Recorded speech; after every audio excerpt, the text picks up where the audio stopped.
Righty, you happy? Yeah. Tell your face. Tell your face. You know what? It's really strange, Gav, because obviously I already committed to England-Belgium second game. And so when that came out, you know what I mean? It's not like I'm going to say, right, I watched it afterwards, and yeah. Did you watch it? Did you see it? Yeah. Amazing. It was amazing. Amazing. No one expected that, did they? No. No I think the worry... No, not that performance, No. result. You know, I thought it was a better... I actually thought it suited him playing Real more than Atletico. I think I had a strange thing Atletico would have been a tougher game for Arsenal. I think everybody wrote... Because you look at them to a man, I think everybody played well. And I think when you're playing that calibre of opposition, everybody has to play well. But I think Kivio, thought he done well, obviously the goalkeeper. I think Partey, Martinelli turned, and then obviously Saka, like 50% fit. Saka was amazing. Obviously, yeah, but the thing is, you come into like right Arsenal. The work rate and the mentality. And this is what the manager's always going on about, is the group and the mentality and the strength. And they had to show it in that game. But what I thought with Real Madrid is that there was a couple of times where I thought they played it well. They kept it quite quiet because the crowd were going off it in that place, and they kept it quiet. And then Mbappe missed that chance where Jude put him. See that chance? Yeah. That changed everything. But Arsenal kind of risked it right. There was times where Arsenal obviously pressed them, and they knew they'd get past them a few times. Yeah. But what a proper, brilliant European performance. For the first time in ages, I felt like I was really enjoying watching a game of football. Like, it was nearly as good as the United City game. You know, the thing with it is, Gal, is that what's good about Real Madrid, and even now, you know what I mean, it's very exciting. You think it's over? Are you saying it's over? No, you never, with them, especially with them, I know that they've... I think it's over. No, I do. You know what? 100%. Of course you're not going to say that, so that if I say, yeah, me too, and then God forbid we lose, but defensively, they've never come back from a 3-0 in the first leg. Right. They've never done that, so hopefully we're not Real the Madrid. first. Yeah. And Arsenal defensive. Arsenal get a goal over there. Right, it's the one team, though, isn't it, that if something happens... They score early. If you score a goal, it's like... They've got players who can score a hat-trick in 2-3 minutes, you know. And like I say, Kivio played very, very well, and then it's a different situation when he goes over there and the protection that he's going to get and who's going to... But like, that's what it's about, surely, at that stage. I know that we went there and we had some players missing, but Saka, like I say, is 50% fit. And I didn't expect it to go like it did. Obviously, we've scored 2 goals from 2 free kicks. Oh, like they were amazing. But in the first half, a couple of crosses from Saka. Again, you needed that person to put them in. Martinelli, couple of crosses, you know. I was thinking that last night. Do you think that, I mean, obviously Arsenal have to go on and win it for Declan Rice to be thought like, but your game in Turin, which always gets played back to you, I know sometimes you dispute it, do you think that game will be Declan Rice's one of his... Oh, if they kick on, yeah. Kick on and win it. Kick on and win it. That'll be like a game defining. Huge. Big. I think it was a huge performance for the club, for the supporters, for the players, for the manager. Because there's always still been a bit of doubt about Arsenal over the last few years. But last night again, I think so. It has to be. Yeah. And they scored 3 goals, clean sheet, the energy in the team, the quality, the composure. Nice. I thought it was everything you needed that you'd want from... I was watching home and I was sitting there like begrudgingly going... Yeah? No, I was. I thought, listen, give credit where it's due. I thought they were absolutely... You know the thing with Saka as well, he had to do an interview before and like all the press. Can you imagine how frustrating it is for him? He's half fit and he's going in to play Real Madrid and all they're talking about is, so where do you see yourself? You know, you got Rodrigo, you got Vinicius, and like he answered it very, very well, but you can see that he's a bit pissed off with that question because again, yesterday he's up against those guys and he was by far for me the best winger. Just something right here, Mill. Him and Martinelli. We'll come on to it later, but the beautiful thing about Saka is he's never lost his enthusiasm and his happiness and his sort of the thrill of every time he gets it, you feel like he's still playing as a kid. Yeah. Do you know what I mean? From the moment he's come in to the moment now, he's not changed. And you know, this break, I think the last few months might be... Well, sometimes it happens. Listen, we've been on about the last few years. He rarely misses a game. There's pressure on him at Arsenal to produce week in, week out for such a relatively young player. The England squad, pressures with that, the ups and downs with England. So that break, I think the last 3 or 4 months probably would have actually done him a world of good. Yeah. I think Fabregas did an interview before and he was saying that he doesn't think you've seen the Declan Rice that was at West Ham, but when I was watching it, I totally disagreed with him. I think Declan Rice has been brilliant for Arsenal, even before that performance yesterday. And I was just so happy from when that first one went in. And then he put the ball down for the second was... It's a brilliant... But Declan has... We've always said it for years on here, or when we've been discussing him, he has got that technique. Yeah. He's got great technique in terms of striking the ball, whether in general play or a dead ball. Of course, he's doing the set pieces. So the 2 goals last night, I wasn't that shocked that he was able to do it. I think he's got that in his locker, but do it in such a big occasion. Yeah. Particularly the second one. I think the wall and the goalkeeper for the first one. The goalkeeper's got to do better. The keeper should have got that. The wall. He's got to do better. He's got to have another man in. Valverde. I know he's jumping. You still have another man just to cover you, because you know he's a right footer. You could even see the set piece coach going, it's kind of on here for the whip. I remember with David Moyes. The second one was fantastic. Fantastic. It went right in the corner. I've got a picture of it right in the corner. I remember David Moyes saying about we haven't got enough for him. Remember he's saying he wanted 150 for him. And I know now we can all jump back and say, yeah, David Moyes was right. But since Declan's been at Arsenal from the time he's been there, he's made that fee look embarrassing. But what will help any midfield player? We were chatting the other day about De Bruyne, Gerrard. If Wright can just add, and if he's playing higher up the pitch and start getting more goals, listen, he's a brilliant player. He'll go even to another level. He'll be up there when you're discussing the kind of great players. And I think, as I said, he has it in his locker. He's got a great technique. Even without the goals, his output. But that adds to it, right? His work rate. The goals add to it. Yeah. If you throw the goals in on top of it, I agree. It's... You know, Miles nice as well. package. Miles Lewis-Skelly going into a game. I think he's 17, 18 games in to his career, and he's playing in that midfield against Modric and Bellingham and that. And you know, he's Bellingham's quiet, wasn't he? yeah, but then Roy, he's quiet. But then the one bit of the pass into through. His power, that's what they do. See, that's what they do, and that's what you have to. That's how they punish you. Then all of a sudden, you think, oh no, see, one of them's going to do something. Yeah, but at this level, Righty, at this stage of the competition, all teams will have. They'll always be under pressure. There'll always be someone that will put you through. But for Arsenal to got 3 goals, and Arsenal are more than capable of going over there, they probably should have scored 1 or 2 from set piece in the first half. They've gotten lucky. So if they can score from a set piece over there. Courtois was probably. Can they win it? Do you think? Do you think they can win it? They play Aston Villa or they play Aston Villa or PSG, wouldn't they, in the semi if they got through? But tough game, it's a semi. what does he do this weekend with this league game that he's got coming up? Does he completely and utterly rest the whole team, or does he go and what's he do with like the likes of Saka, Rice, obviously Saliba, the ones that he can't afford to lose really before? It's an interesting one with Saka. Again, he went back from injury. He's just come back from injury. Does he play again? Who have they got the weekend? Brentford. That's a tough one. At home. I don't think they'll fully rest Saka. Do you think he needs to keep getting just he won't a play few Saka, minutes, surely. or do you think he'll But he rest came off fully? injured. You would leave Saka off. Yeah, but I'm wouldn't sure. Yeah, but you could. But then you could start him for the first 45. Like for instance, like off for the game yesterday, and he can rest. You know. What do you think he does at weekend then? Do you think he completely just carries on and plays a strong team, thinking he's got to get I think Saka? he plays Saka to get more minutes in Saka.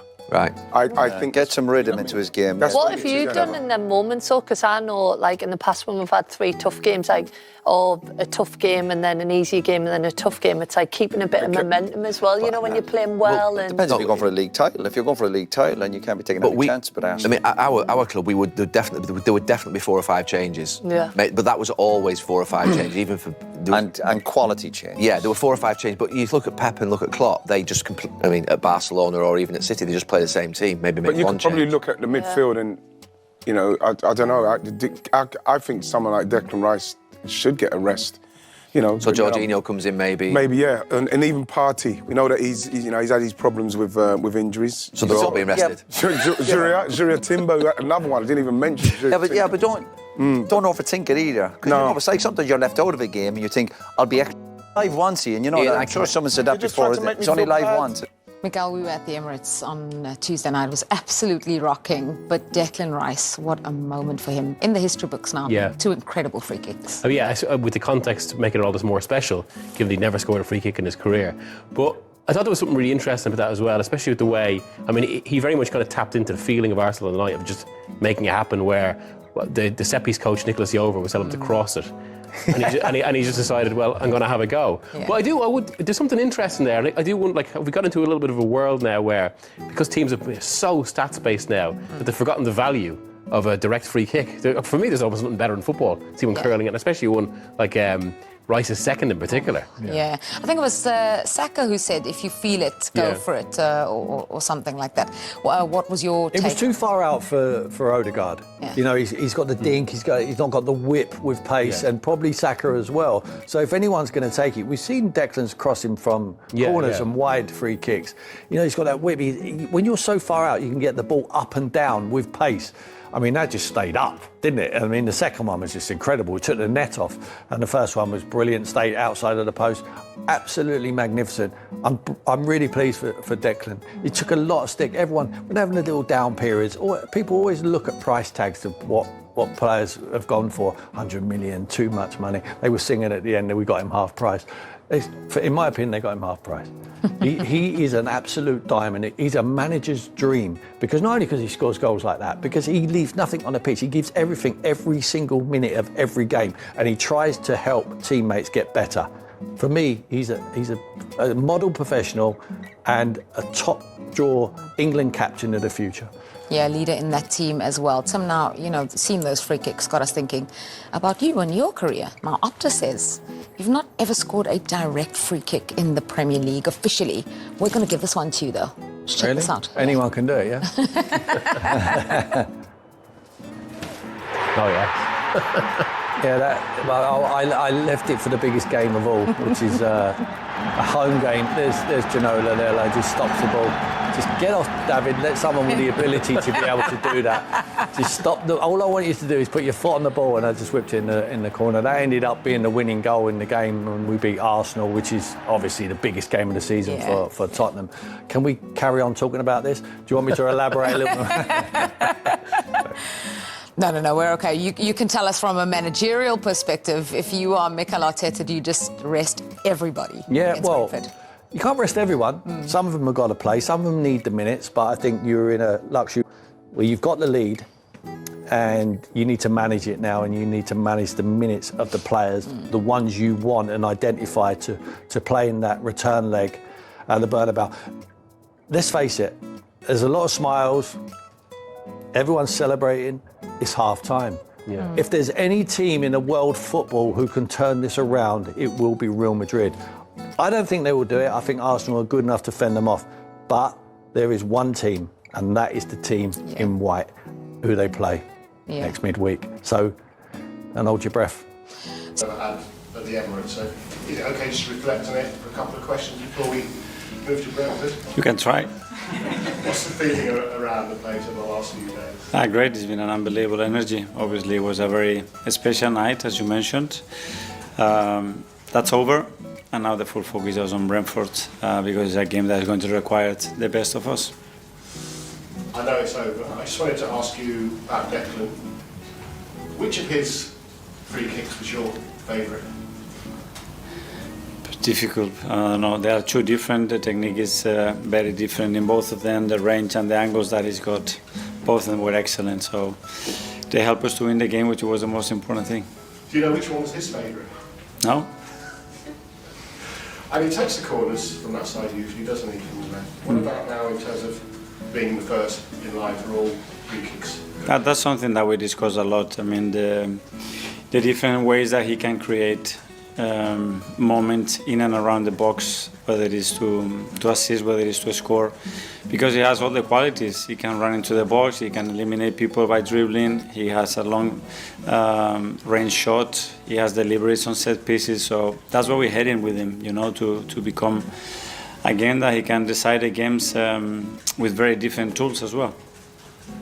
Europe, then coming back to the Premier League and having a completely different game, completely different opposition and context around the game. And if you want to become a team that has the capacity to win in any of those, you have to do it every 3 days, regardless what the scenario is.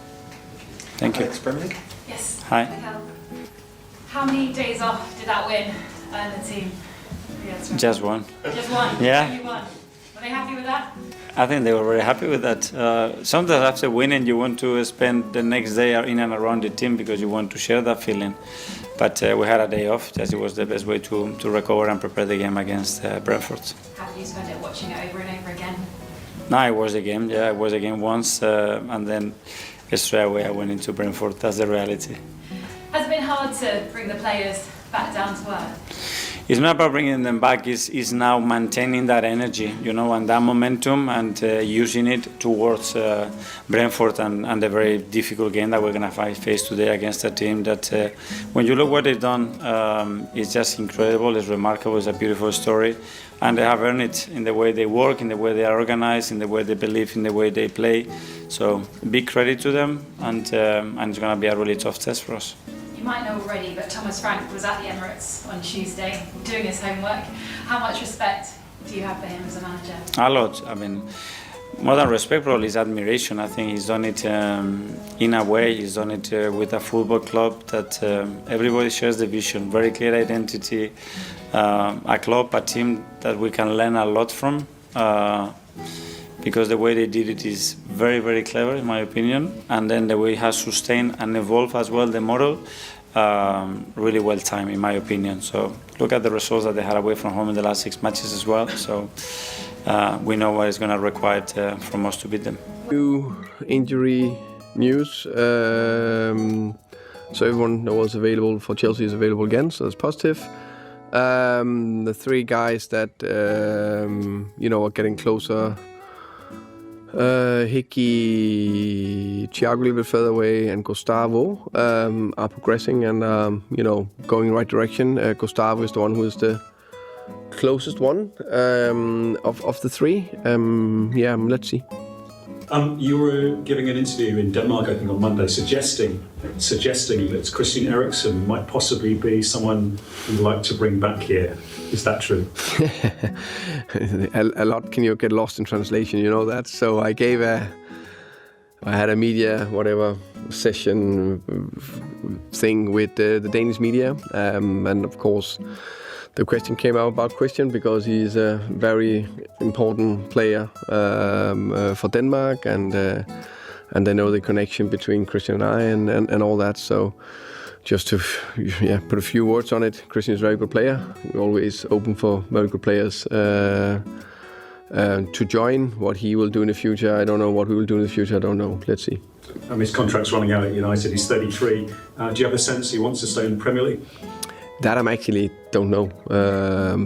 I think it's fair to say that he has had his years in the Premier League, so maybe he will want to try another league, or go back to where it started in Ajax, more or less. So let's see.